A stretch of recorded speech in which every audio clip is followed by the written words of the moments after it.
नीतू दीदी। घर में मेहमान आ जाए तो बच्चे सबसे ज्यादा खुश होते हैं। झट से उनके साथ दोस्ती कर लेते हैं। गट्टू चिंकी के घर भी एक मेहमान आने वाला था। एक शाम गट्टू चिंकी रिमोट के लिए झगड़ रहे थे। चिंकी, रिमोट मुझे दो, मुझे कार्टून देखना है। नहीं, मुझे डिस्कवरी देखना है। रिमोट देती हो या नहीं? बिल्कुल भी नहीं। और फिर रिमोट की खिंचाई शुरू। गट्टू चिंकी झगड़ रहे थे, तभी बाहर से पापा आए। पापा, ये रिमोट छीन रहा है। अरे अरे, झगड़ा मत करो, देखो मैं किसे लेकर आया हूँ। नीतू, अंदर आओ बेटा। गट्टू चिंकी रिमोट भूलकर दरवाजे की तरफ देखने लगे। पापा के पीछे एक लड़की अंदर आई। गट्टू चिंकी उस नई मेहमान को देखते रह गए। गट्टू चिंकी, पहचाना? हाय गट्टू चिंकी। हाय। हेलो। जरा बताओ तो कौन है? दोनों ने काफी सोचा, फिर भी वो नहीं पहचान पाए। पापा बताने ही वाले थे कि तभी मम्मी बोली, नीतू चलो, मैं तुम्हें तुम्हारा कमरा दिखा देती हूँ। फ्रेश होकर कुछ खा लो, चलो। मम्मी नीतू दीदी को अंदर ले गई। बेचारे गट्टू चिंकी की ठीक से पहचान भी नहीं हो पाई। मम्मी हमेशा ऐसा ही करती है, हमें बात तक नहीं करने देती है। पापा बताओ ना, कौन है वो? अरे तुम्हारी ममता बुआ है ना, उनकी छोटी बेटी है, मतलब तुम्हारी कजिन है। वो बचपन से ही नागपुर में अपने चाचा जी के यहाँ रहती थी, इसलिए तुम लोगों ने उसे देखा नहीं। कल उसकी सीईटी एग्जाम है, इसलिए आइए हमारे शहर। ऐसा कहकर पापा चले गए और गट्टू चिंकी एक दूसरे की तरफ देखने लगे। चलो नीतू दीदी से मिलकर आते हैं।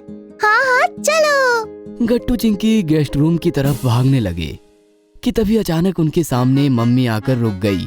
क्या? कुछ भी तो नहीं। कहाँ भागे जा रहे हो? गट्टू चिंकी मम्मी का इशारा समझ गए और उन्होंने बात ही पलट दी। हम पानी पीने जा रहे थे किचन में। मैं जानती हूँ तुम नीतू के कमरे में जा रहे हो, लेकिन खबरदार आज उसे परेशान किया तो कल उसका एग्जाम है, उसे पढ़ना है। चलो यहाँ से। मम्मी ने उन्हें वहाँ से भगा दिया। अब क्या करें? वो पढ़ाई कर रही है। अरे दिक्कत वो नहीं है, दिक्कत है मम्मी। आइडिया, हम अपनी किताबें लेकर दीदी के कमरे में जाते हैं। मम्मी आ गई तो वो सोचेंगे कि हम पढ़ाई कर रहे हैं, फिर वो हमें कुछ नहीं कह पाएंगी। चलो। दोनों अपने कमरे में गए और जो किताब मिली वो उठाकर चुपचाप नीतू के कमरे में चले आए। नीतू दीदी चश्मा लगाकर एग्जाम की तैयारी कर रही थी। उन्होंने गट्टू चिंकी की तरफ देखा भी नहीं। बेचारे गट्टू चिंकी क्या करते, उन्हें समझ ही नहीं आ रहा था कि दीदी से बात कैसे शुरू करें। ये दीदी तो बड़ी ही खड़ूस है, देख भी नहीं रही। धीरे बोलो, वो सुन लेंगी। तभी मम्मी आई और गट्टू चिंकी मुसीबत में पड़ गए। तुम दोनों यहाँ क्या कर रहे हो? गट्टू ने अपनी किताब दिखाई। हम पढ़ाई कर रहे हैं, ये देखो किताब। मम्मी ने गट्टू की किताब देखी। बेटा, नाटक की प्रॉपर्टी तो ढंग से चुनो, ये पिछले साल की किताब है। ये सुनकर नीतू दीदी जोर जोर से हंसने लगी। उन्हें हंसता हुआ देखकर बेचारे गट्टू चिंकी और ज्यादा नाराज हो गए। सॉरी, लेकिन मैं अपनी हंसी ही नहीं रोक पा रही हूँ। मैं कब से नोटिस कर रही हूँ, बेचारे मुझसे बात करने की कब से कोशिश कर रहे हैं और मैं भी जानबूझकर उनकी तरफ ध्यान ही नहीं दे रही। ऐसा कहकर नीतू दीदी फिर से हंसने लगी। गट्टू चिंकी, आओ मेरे पास आओ। गट्टू चिंकी उनके पास गए। दीदी ने दोनों को हग किया और चूम लिया। तुम दोनों बहुत स्वीट हो। उन्होंने अपने पर्स में से 2 बड़े बड़े चॉकलेट निकालकर गट्टू चिंकी को दिया। चॉकलेट पाकर गट्टू चिंकी का तो मूड बन गया। फ्रेंड्स? हाँ फ्रेंड्स। दीदी ने दोनों से हाथ मिला लिया और उनकी दोस्ती हो गई। डिनर करते हुए तो दीदी ने काफी खुलकर बातें की।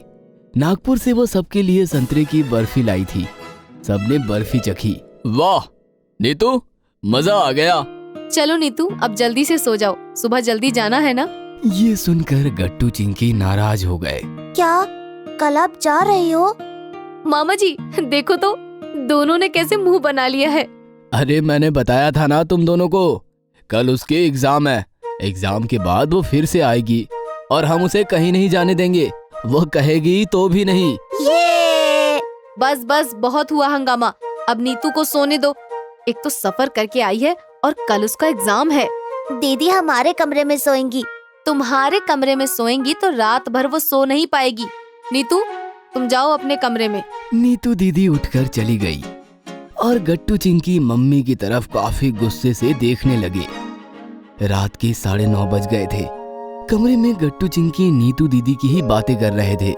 दीदी खड़ूस नहीं है, अच्छी है। कितना अच्छा होता अगर वो हमारे कमरे में हमारे साथ सोती। हाँ, लेकिन ये मम्मी भी ना। तभी अचानक गट्टू को याद आया। अरे हमने दीदी को तो गुड नाइट बोला ही नहीं। चलो बोलकर आते हैं। गट्टू चिंकी बाहर भागे तो बाहर दीदी उनके कमरे की तरफ ही आ रही थी। कहाँ जा रहे हो? आप ही के पास आ रहे थे, लेकिन आप कहाँ जा रहे हो? किसी को बताओगे तो नहीं? बिल्कुल नहीं। मामी जी को? अरे पापा, बिल्कुल नहीं। पक्का? हाँ पक्का। वो क्या है ना, मुझे तुम्हारे साथ तुम्हारे कमरे में सोना है। ये लेकिन आपकी पढ़ाई, आपका एग्जाम। अरे डोंट वरी, मेरी पूरी तैयारी हो चुकी है, रिवीजन भी हो गई। अब बस तुमसे बात करनी बाकी है। तो चलो। चलो। फिर क्या, गट्टू चिंकी दीदी को लेकर कमरे की तरफ निकल पड़े। अगर आपको हमारी वीडियोस पसंद आ रहे हैं तो इन्हें लाइक करें, कमेंट करें और सब्सक्राइब करें।